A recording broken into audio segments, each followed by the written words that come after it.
নমস্কার বন্ধুরা, নবদিগন্ত চ্যানেলের পক্ষ থেকে আপনাদের সকলকে জানাই স্বাগতম। তো বন্ধুরা, এই মুহূর্তে আমি আপনাদেরকে আবার একটি নতুন আপডেট শেয়ার করতে চলেছি। তো আপনারা থাম্বনেল দেখে নিশ্চয়ই বুঝতে পেরেছেন যে কী আপডেট শেয়ার করতে চলেছি। তো নতুন যে আপডেট সেটি হচ্ছে সুপ্রিম কোর্টে নতুন করে মামলা দায়ের হতে চলেছে বিচারপতি অভিজিৎ গঙ্গোপাধ্যায়ের বিরুদ্ধে। গুরুতর অভিযোগ বিচারপতির বিরুদ্ধে, ভীষণ বিপদে পড়তে পারেন বিচারপতি অভিজিৎ গঙ্গোপাধ্যায়। তো এই বিষয়টি নিয়ে এখন আমি আপনাদের সাথে বিস্তারিত আলোচনা করতে চলেছি। কে মামলা দায়ের করতে চলেছে, কেন করতে চলেছে এবং কি অভিযোগের দ্বারা এই মামলাটি করতে চলেছেন এবং বিচারপতি কেন ভীষণ বিপদের মধ্যে রয়েছেন, এই বিষয়গুলি আপনাদের সাথে বিস্তারিত আলোচনা করব। তো আপনারা সম্পূর্ণ ভিডিওটি স্কিপ না করে প্রথম থেকে শেষ পর্যন্ত দেখতে থাকুন। এবং এছাড়াও এসএসসি নবম, দশম, একাদশ, দ্বাদশ শ্রেণীর যে নিয়োগ দুর্নীতি মামলার যে তদন্ত, তার যে রিপোর্ট অনুযায়ী বিচারপতি গঙ্গোপাধ্যায় যে নির্দেশ দিয়েছিলেন, সেই নির্দেশকে নিয়েও কিন্তু কল্যাণ বন্দ্যোপাধ্যায় আইনজীবী বিচারপতি অভিজিৎ গঙ্গোপাধ্যায় রায়ের বিরুদ্ধে এবারে কিন্তু নতুন পিটিশন দায়ের করতে চলেছেন। তো এই বিষয়গুলি আপনার সাথে আলোচনা করব। তো আপনারা সম্পূর্ণ ভিডিওটি স্কিপ না করে প্রথম থেকে শেষ পর্যন্ত দেখতে থাকুন। এই ভিডিওতে আপনারা অনেক ইনফরমেশন পেয়ে যাবেন।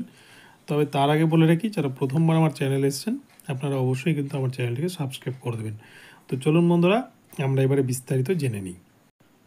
বিগত 2 বছর ধরে বিচারপতি অভিজিৎ গঙ্গোপাধ্যায় বিচারপতি হওয়ার পর তিনি যে সমস্ত রায় দিয়েছেন, বিশেষ করে নিয়োগ দুর্নীতির ক্ষেত্রে, সমস্তটাই রাজনৈতিক, অভিসন্ধিমূলক, এমনটাই কিন্তু গুরুতর অভিযোগ নিয়ে আসছেন অভিষেক বন্দ্যোপাধ্যায়। বিচারপতি অভিজিৎ গঙ্গোপাধ্যায় গত 2 বছরের মেয়াদে যে রায় দিয়েছেন তা কিন্তু অনেকটাই কম। 2024 সালে 531টি নির্দেশ দিলেও রায় একটিও দেননি তিনি। গত 2 বছরে বিভিন্ন মামলায় বিচারপতি হিসেবে তিনি যে রায় দিয়েছেন তার পিছনে রাজনৈতিক অভিসন্ধি থাকলেও থাকতে পারে, এই প্রশ্ন তুলে এবার সুপ্রিম কোর্টের দ্বারস্থ হচ্ছেন তৃণমূলের সর্বভারতীয় সাধারণ সম্পাদক অভিষেক বন্দ্যোপাধ্যায়। মঙ্গলবার তার আইনজীবী সঞ্জয় বসু জানিয়েছেন, গত 2 বছরে অভিজিৎ গঙ্গোপাধ্যায়ের দেওয়া বিভিন্ন রায়ের উপর প্রশ্ন তুলে রিট পিটিশন দাখিল করা হচ্ছে শীর্ষ আদালতে। এদিন সাংবাদিক বৈঠকে অভিজিৎ গঙ্গোপাধ্যায় জানান, বিজেপিতে যোগ দেওয়ার সিদ্ধান্ত নেওয়ার আগে তিনি বিজেপি তার সঙ্গে যোগাযোগ রেখে চলছিল। সেই বক্তব্যের ওপর প্রশ্ন তুলেই অভিষেক ব্যানার্জি বলেন, উনি বলেছেন আমি বিজেপির সঙ্গে যোগাযোগ করেছি এবং বিজেপি আমার সঙ্গে যোগাযোগ করেছে। অর্থাৎ বিভিন্ন সময়ে যখন উনি বিভিন্ন নির্দেশ দিয়েছেন তখন বিজেপির সঙ্গে তার যোগাযোগ ছিল, বাকিটা জনগণের উপর ছেড়ে দিচ্ছি। তারপরই এই মামলা করার বিষয়টি সামনে আসে। এই প্রশ্নকেই সামনে রেখে এবারে শীর্ষ আদালতের দ্বারস্থ হচ্ছেন তৃণমূলের সর্বভারতীয় সাধারণ সম্পাদক অভিষেক ব্যানার্জি মহাশয়। আইনজীবী সঞ্জয় বসু আরও বলেন, গত প্রায় 2 বছর ধরে অভিজিৎ গঙ্গোপাধ্যায় রাজ্য সরকারের বিরুদ্ধে দুর্নীতির অভিযোগ ওটা মামলা স্বতঃপ্রণোদিতভাবে সিবিআই বা ইডিকে তদন্ত নির্দেশ দিয়েছেন। রাজ্য প্রশাসনের পাশাপাশি রাজনৈতিক ব্যক্তিত্ব অভিষেক বন্দ্যোপাধ্যায়ের নিশানা করেছেন তার পর্যবেক্ষণে। এখন তিনি আদালত ছেড়ে প্রত্যক্ষ রাজনীতিতে যোগ দিচ্ছেন।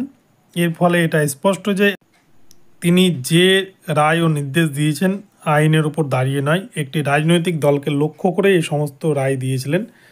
লোকসভা ভোটের আগে মিথ্যা মামলায় দল ও নেতাদের ভাবমূর্তি নষ্ট করার চেষ্টা করেছেন বলে দাবি করেন আইনজীবী সঞ্জয় বসু। তাই এবারে এই সমস্ত বিষয়কে সামনে রেখেই কিন্তু অভিষেক বন্দ্যোপাধ্যায় সুপ্রিম কোর্টে রিট পিটিশন দাখিল করতে চলেছেন বিচারপতির বিরুদ্ধে। এই মামলার ফলে কিন্তু বিচারপতি অভিজিৎ গঙ্গোপাধ্যায় হয়তো অনেকটা বিপদের মধ্যেও পড়ে যেতে পারেন আগামীতে, এটাও কিন্তু অনেকে আশঙ্কা করছেন। তো সেটা সময় হলে দেখা যাবে।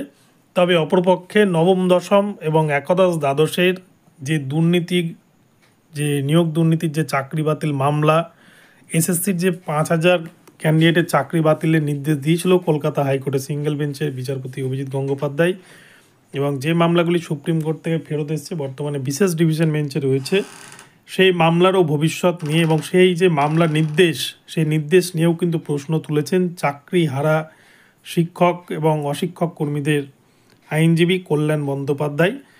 তিনি প্রশ্ন তোলেন যে বিচারপতি অভিজিৎ গঙ্গোপাধ্যায় বিজেপিতে যোগ দিচ্ছেন এবং তিনি যেহেতু বিজেপির হয়ে বা একটা নির্দিষ্ট রাজনৈতিক দলের হয়ে কাজ করে এরকম রায় দিয়েছেন, তাই তার সমস্ত রায়গুলোকে কলকাতা হাইকোর্ট যেন খারিজ করে দেয়, এরকম একটা কিন্তু আবেদন তিনি করছেন এবং তিনি এই বিষয়ে হয়তো নতুন মামলাও করতে চলেছেন কলকাতা হাইকোর্টে। তো এই বিষয়ে কিন্তু আইনজীবী কল্যাণ বন্দ্যোপাধ্যায়কে বিস্ফোরক রূপে দেখা গিয়েছেন এবং গত কয়েকদিন আগেও আমরা বিচারপতি দেবাংশু বসাকের এজলাসে কিন্তু আইনজীবী বিকাশ রঞ্জন ভট্টাচার্যের সাথে কল্যাণ বন্দ্যোপাধ্যায়ের একটা বাকবিতণ্ডা সৃষ্টি হয়, সেই ঘটনাও কিন্তু আমাদের সামনে আসে এবং চাকরিহারা শিক্ষকদের যে মামলা, সেই মামলাগুলো ইমিডিয়েটলি যেন খারিজ করে দেওয়া হয়, যাতে মামলাগুলোকে প্রাধান্য দেওয়া না হয়। বিচারপতির যে সিঙ্গেল বেঞ্চের রায়, সেই রায়কে যেন কোনোভাবেই মান্যতা না দেয় বিচারপতির বিশেষ ডিভিশন বেঞ্চ, সেদিকটাও কিন্তু খতিয়ে দেখতে বলেছেন চাকরিহারা শিক্ষকদের আইনজীবী কল্যাণ বন্দ্যোপাধ্যায় মহাশয়। তো এই বিষয়টা নিয়ে কি হবে সেটা সময় বলবে, তবে নতুন করে এই বিষয়গুলো নিয়ে রিট পিটিশন যদি আবার দাখিল হয়, সেক্ষেত্রে বিচারাধীন বিষয় বিচারপতিরা ভেবে দেখবেন যে বিষয়টা কোন দিকে ঠিক, যে আদৌ এটা রাজনৈতিক ইঙ্গিত মদতপুষ্ট রায় ছিল কিনা বা অর্ডার ছিল কিনা বিচারপতির, নাকি সত্যিই সিবিআই যে রিপোর্ট জমা করেছে নিয়োগ দুর্নীতির তদন্তের, সেই রিপোর্টকে ভিত্তি করে এই নির্দেশগুলো দেওয়া হয়েছিল কিনা, এই বিষয়টা কিন্তু সেটা তখনই বলবে কলকাতা হাইকোর্ট। কেননা আমরা সিবিআই রিপোর্টেও কিন্তু দেখেছি যে স্কুল সার্ভিস কমিশন কী পরিমাণ দুর্নীতি করেছিল এবং সেখানে কিন্তু স্কুল সার্ভিস কমিশন বিচারপতি 5,000 চাকরি বাতিলের নির্দেশ দিলেও তারা 8,500 ক্যান্ডিডেটের সাথে 2 নম্বরই করে 8,500 ক্যান্ডিডেটকে চাকরিতে যোগদান করিয়েছে। এই কথা কিন্তু আমরা জানতে পারি স্কুল সার্ভিস কমিশনের নিজস্ব যে হলফনামা ছিল বিচারপতি দেবাংশু বসাকের ডিভিশন বেঞ্চে, সেখানে কিন্তু এই বিষয়টি পরিষ্কার হয়। তাই স্কুল সার্ভিস কমিশন যে দুর্নীতি করেছিল এটা পরিষ্কার, তাই বিচারপতি অভিজিৎ গঙ্গোপাধ্যায়ের রায় খারিজ হবে কিনা এটা সময় বলবে এবং বিচারপতির বেঞ্চই বলবে। তো বন্ধুরা, এখন এই বিষয়গুলি আপনাদেরকে জানালাম।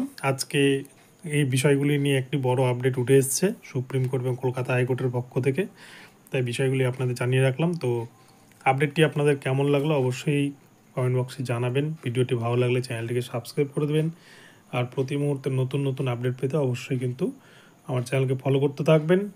কেননা আপনারা দেখেছেন যে প্রতি মুহূর্তে কিন্তু সবার আগে সবার প্রথমে এই ধরনের আপডেট নবদিগন্ত চ্যানেল দিয়ে থাকে। তো সকলেই ভালো থাকবেন, পরবর্তীতে নতুন আপডেট নিয়ে আসছি আবার।